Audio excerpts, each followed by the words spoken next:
Hello, in this video we're going to discuss social class and how it can be related to educational situations. So to begin with, we have to define what even is social class. And so here are two examples of it. It's not necessarily something that has a hard, fast definition or has hard, fast levels in that you'll see some people just have the low, middle, and high, and that's how they define it. Some have the low, low, the low, middle, the high, middle, and all these different kind of subcategories.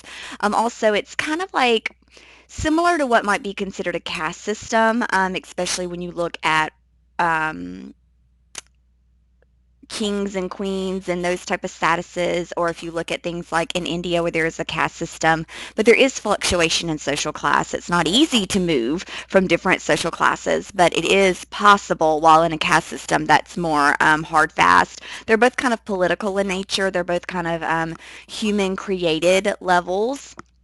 So social class, it is a status. It's more of, it is a lot of a status symbol. It is related to money. Often how much money the person is bringing in is based upon what social class they fall into. It is up to interpretation because a lot of it is, again, kind of political. And it does kind of change based upon the economy. So what sometimes you'll see is someone might be middle class, but then the economy change and all of a sudden they find themselves in lower class. So it is kind of based upon, since it is based upon money, it does change based upon the value of the dollar.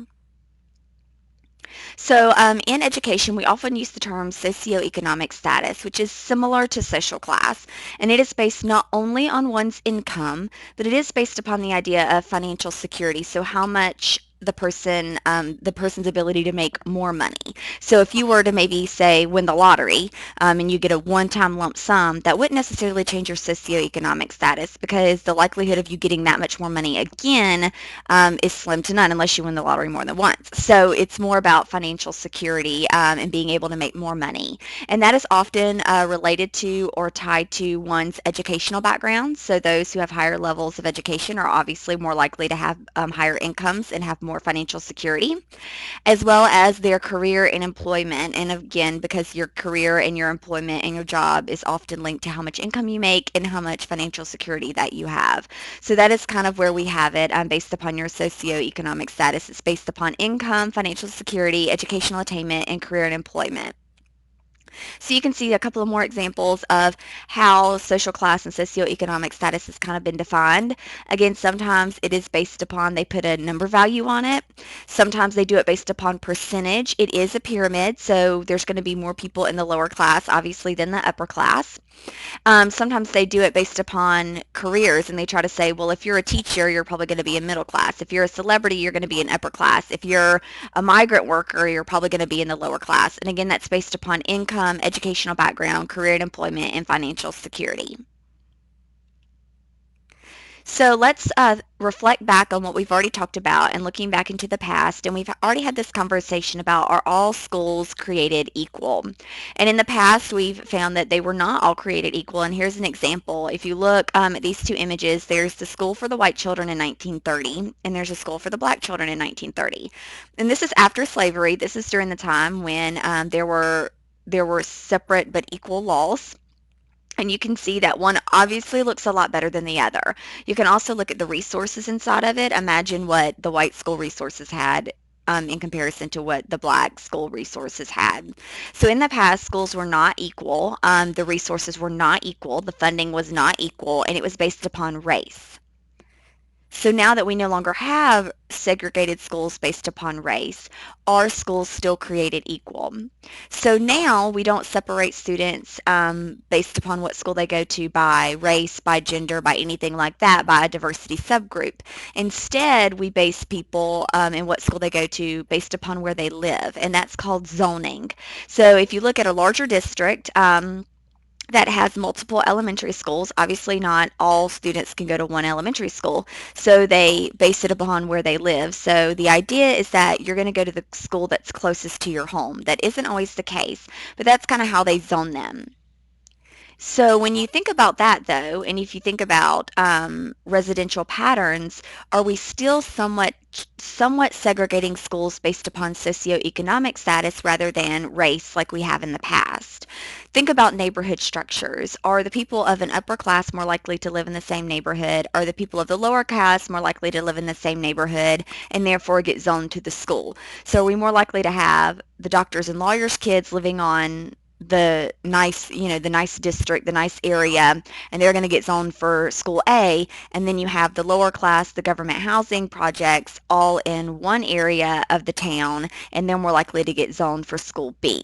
So in that case, are we really having heterogeneous schools and diversity within the schools, or are you all kind of having the rich kids in one school, the lower class kids in one school, and the middle level, the mid class in another school? So is school zoning actually cutting down on diversity? And it's legal. I mean, because there's nothing in theory that we're doing wrong. We're basing it upon trying to get you to the closest school based upon where your home is. So here's an example of a real life example that you can look at. This is a map, and I did it of Griffin, Spalding County, so something that you should be familiar with. Griffin is not nowhere near considered the largest county in Georgia. It's relatively small, but it does have 11 elementary schools. And so on this map, you're able to see school zoning based upon the percentage of minority students. So this is looking particularly at Black and Hispanic students. So if you look at the first map, which is over on the left side, the arrow is pointing to what is considered the Crescent Road zone. So those students living in that zone, which is pointed to by the arrow, they go to a school called Crescent Road. It is 9% Black and Hispanic population, so it only has 9% minority. Also, it is considered often the ritzy school. It's often considered the high class school. If you look just north of that, so if you look to the second map that we have here, that the arrow is pointing to, it's kind of the district sort of in the center of Griffin. That is the Moore School District. It is 88% Black, Hispanic, minority students. So if you see, they're just one, Moore is just north of Crescent. So you can see the diversity within one district, and this isn't even a large district. So you can see we went from 9% minority to 88% just by moving slightly north. Also look at a couple of other patterns that you see here. With the Black and Hispanic students, the minority students are predominantly in the districts that are purple in color, the darker the purple. You see that they're kind of centered in the center of town and the smaller districts. So that means that probably more people live in those districts, and those are more of like the city areas, which does that mean that minority students are more likely to live in the city areas and kind of in more densely populated areas. If you look to the outskirts, the other ones, the larger ones, those are light in color, which means they have less percentage of minority students, and they are larger in size. So let's look at another example using the same district. If you look to the left side, you can see Orr's School, which is 60% minority. But I want you to pay attention to what falls in the zone. So you kind of have the bigger area, and then you have this tiny little area. You see two arrows pointing. And then if you look to the other map, which is on the other right side, you have a bigger district or a bigger zoning area, which is Moreland Road. So you went from 60% minority in Orr's district, which was pretty purple, to Moreland Road, which is 23% minority, which is a lighter purple. My question is why are the zoning lines not clearly cut? Why is that one little blip over there part of Orr's when it's clearly in the Moreland Road area? And my question is why is that happening? And is it because we're trying to somewhat segregate people based upon zoning rather than and based upon socioeconomic status? I don't know an answer on that one, but that's what I speculate, because why else would that tiny little blip be there and belong to Orr's rather than Moreland? So the Coleman Report is a report that was published in 1966, and it actually found something pretty interesting, that achievement by students based upon race or socioeconomic status is not explained by school resources. So that basically stated that you can't throw money at the issue. We have issues of zoning. We have issues of minority students usually don't perform as well as non-minority students in terms of achievement. Those with lower socioeconomic status usually do not perform as well as those with higher economic statuses, but it's not based upon school resources. So we can't just say, oh, we'll fix the problem by giving those that are in poorer schools or lower socioeconomic status, we're going to give them more money. And that's not going to make the difference. In fact, they found that achievement in students is more closely related to the family socioeconomic status rather than any of the school characteristics such as programs and curriculum. So a student's background makes a big difference. And so a quote from the text is that fundamental change in society is required before equalizing education opportunity. And so that means that we have to make a change in society before just throwing money at the school. This is a beyond a school and school resources issue. So how are students who are in different socioeconomic statuses or social groups really different? We say that those of higher groups are more likely to achieve, while those of lower groups are not, but why? So let's look at the lower social class cycle and kind of look at some of their characteristics. So say that we have a student who is in a lower socioeconomic class. They're more likely to have less education and be around people who have less education. So they're more likely to be around people who have not went to college, not graduated high school, and they're less likely to do so themselves. Because of their educational situation, they're less likely to have a high income because again, we know that people with college degrees are more likely to have a higher income. So they have less education, they have less income. Because they have less income, the parents are more likely to have work more than one job, which means that they're less likely to be able to spend time with their kids. So we also have the situation of students in lower socioeconomic statuses having less time with their parents, either because their parents are working, but also keep in mind a lot of these students are being raised by single parent households or being raised by grandparents. Also, because of a lack of income, they're also more likely to have fewer educational resources, things like books and educational toys at home.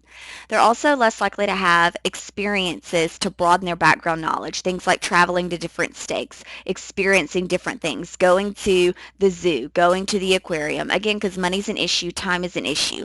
So they're less likely to have all of these diverse experiences that build their background knowledge that help them in schools. Because they have less background knowledge that builds upon their achievement, they're more likely to have lower achievement. So again, those with lower social classes, just generally speaking, we're not trying to stereotype them, but just generally speaking, are going to have less education or likelihood for higher education, less income, less time with their parents, fewer educational resources, fewer experiences, less background knowledge, and then again results in lower achievement.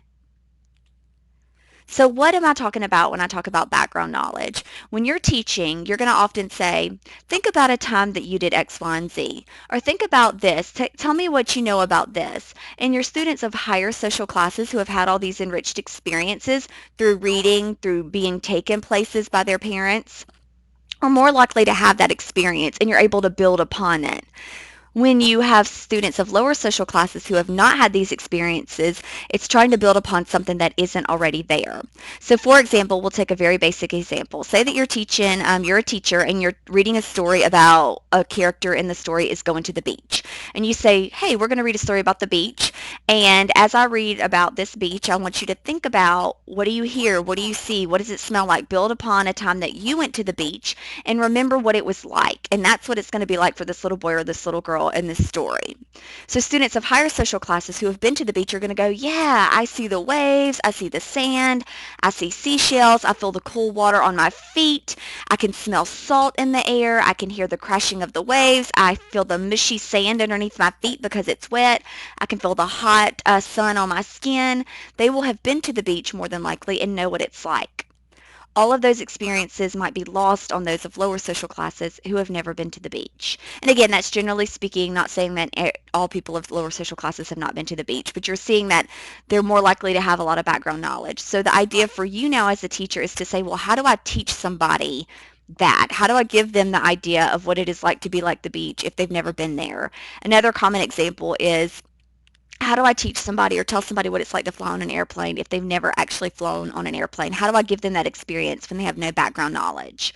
And teachers often use things like images, videos, simulations. Technology can help you out in that regard, but can you really ever replace actually having that experience? So another study that is worth mentioning is done by Risk, and it was in 1970, and it was ability tracking of African American children. And basically what they did here is they took kindergarten students and they separated them into three groups: high group, middle group, low group, based upon their social class. And they defined their social class based upon the language they used, their appearance, if they had clean clothes, how well they spoke English, that kind of thing, and put those within the higher socioeconomics classes in the high group, those in the middle social class in the middle group, and those in the low social class in the low group. It's very important to know that they did not separate them by achievement levels or IQ ability. So it wasn't like these are the smart kids, these are the dumb kids. All of them had the same IQ, relatively the same IQ to begin with. So it wasn't based upon academics or achievement levels. It was based upon social class. So we taught them in these three groups. And what ended up happening is those in the highest group received most of the instruction from the teacher, and they were the only group that learned to read on grade level that year. The low social group couldn't even see the board. Where they were situated in the room was so kind of off cast that they couldn't even see the board. And by grade 3, because they tracked them from kindergarten to 3rd grade, these students were known as the class clowns. And so what happened in this study was what we call a self-fulfilling prophecy, which is basically a summary. It's very similar to learned helplessness that we talked about earlier, but basically you begin to act like what you've been categorized as. So if you've been categorized as the high social class, the quote-unquote smart kids, you're more likely to act smart, you're more likely to believe you can achieve, and therefore you do achieve. If you've been classified in the low social class and therefore you think that you're dumb, you can't even see the board, your teacher never spends time with you, you're going to think you're dumb and you're going to begin to behave like you're dumb and you're not going to try. And therefore, even if you have a lot of academic potential, you're not going to try. And again, it's very similar to learned helplessness or self-fulfilling prophecy. I believe I'm dumb, therefore I'm not going to make any progress. Or I believe I'm smart, and therefore I'm going to try hard. So that actually is what ended up happening in these situations. This makes a big difference because 50% of college attendance can be explained by tracking. So the students that are more likely that are classified in higher groups, they're going to receive the most instruction from the teacher. They're going to learn to read on grade level. Those in the lower class are not, and so that is going to explain those in lower classes are less likely to even make it to the college level. Also, some other characteristics is those in the higher tracks are often treated better by teachers. They often have higher academic goals, again speaking to the self-fulfilling prophecy, and they also have better classroom discipline. So we say, is this kind of experiment almost like putting students in a social class caste system to where you're put in the low group, you're going to think you're in the low group, and by self-fulfilling prophecy, you're going to be in the low group, and you're always going to stay in the low group based upon your own mentality. So how does this affect college attendance? So interestingly, there are more working class or lower class students entering college than ever before. And that's probably because there are more resources now than ever before, and we're doing a better job of letting multiple groups know about college attendance. However, interestingly, attendance at the most prestigious colleges is still more selective than ever before. So only 40% or more than 40% of the undergraduate students come from families in the top quartile of this income distribution. So 40% of undergraduates in these prestigious colleges are coming from higher class groups of people. So that's an interesting that overall more working class students are going to school, but more than likely they're going to two-year colleges, vocational colleges, technical colleges, that kind of thing, not the more prestigious colleges. And a lot of this can be attributed to financial aid because, again, socioeconomic status is an issue. So financial aid is now available even to the working class. You have things like Pell Grants that are based upon how much income is earned. So those that are working class are actually more likely to get the Pell Grants. But this doesn't work unless you know about it. So think about it. What if you were a working class student and or working class from a working class family, and no one you know has ever attended college? Or what if you were a first generation college student? How would you even know what resources are available to you? How would you know how financial aid works, which is kind of a convoluted system to begin with? Are you more likely to take out loans because you didn't know that all these other free grants and free resources are available to you? And once you even get into college, how are you more likely to know how to attend, navigate, and complete college? So again, that leaves us with a conversation that we've been having in lots of different disciplines and lots of different areas. We've talked about this in gender and race and in other aspects, but think about this from a socioeconomic status. America has an ideal that everyone has opportunities. Everyone can learn. Everybody can live the American dream. So America provides these opportunities, but does certain subgroups know about them more based upon their background experiences? So are higher classes more aware and therefore take advantage of these opportunities like college attendance, like financial aid, that kind of thing? And is this lack of knowledge based upon what subgroup you're in preventing groups from advancing and moving out of their socioeconomic status? Because you could be in a low socioeconomic status growing up, go to college, live this American ideal, pull yourself up by the bootstraps, which we've talked about before, which is kind of a foundation of the American ideal, and move yourself into middle class or move yourself into upper class. We've seen college presidents who are the first student or the first people in their family to go to college.